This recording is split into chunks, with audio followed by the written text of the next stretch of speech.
As humanity living in a constant technological evolution, we keep seeing more and more of this antagonism as a threat. Human versus AI. It seems like AI is a new kid on the block, and everything about it is being looked at with suspicious eyes. However, if you want to even consider such antagonism, it means that you can simplify humanity into one united system. In such a diverse world, with conflicts and different opinions, this might be quite a challenge. That's why understanding what makes us human is the first key to understanding how AI will affect our lives.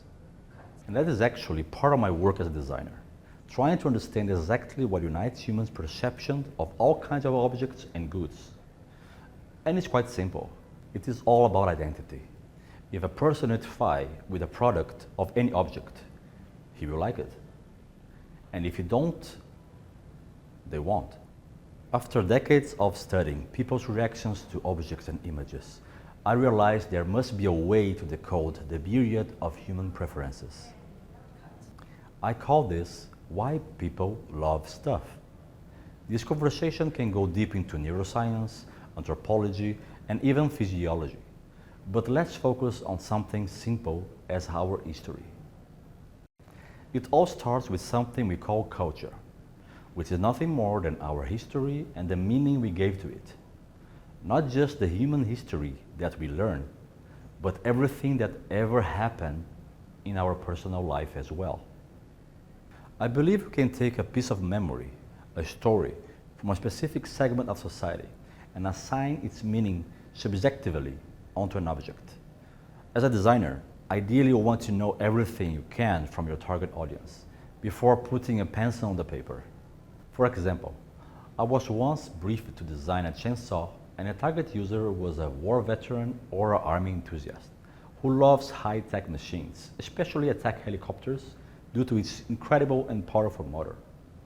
Then I proceeded to create a subliminal identification between the user's preferences and the chainsaw. Something like this, on the shelf, has simply no competition for this target.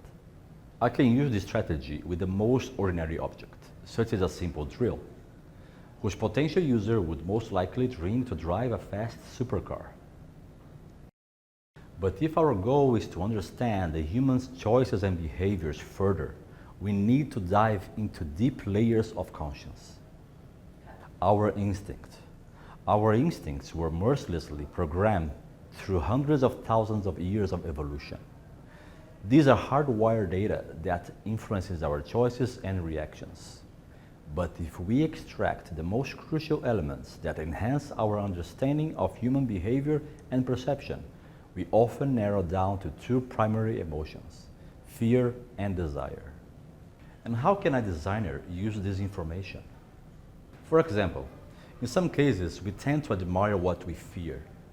An image of a leopard in attack position can help us to design objects that infer admiration and respect. Or we can select shapes in the nature that we automatically identify as fast or powerful and suggest it into the design of a motorcycle. We are not just borrowing the ego's qualities, we are carefully printing onto an object the very essence of freedom. Now that we know where our desires and fears come from, we understand our instinctive suspicions against AI. Fear of the unknown is only natural. So how can we relate with something we consider that will soon be a higher intelligent entity? We may never fully connect to it because we are analogic beings. But one thing we know, instinct is not in the digital domain. Neither fear or desire. AI will soon be, if it's not already, the best place to seek the knowledge we need to find urgent solutions that haunt society. However, we believe the next AI has to offer beyond solutions. The next generation of AI needs to be able to read and react to our intrinsic thoughts, fears, and dreams. We call this next generation of AI, SEI, Super Empathic Intelligence.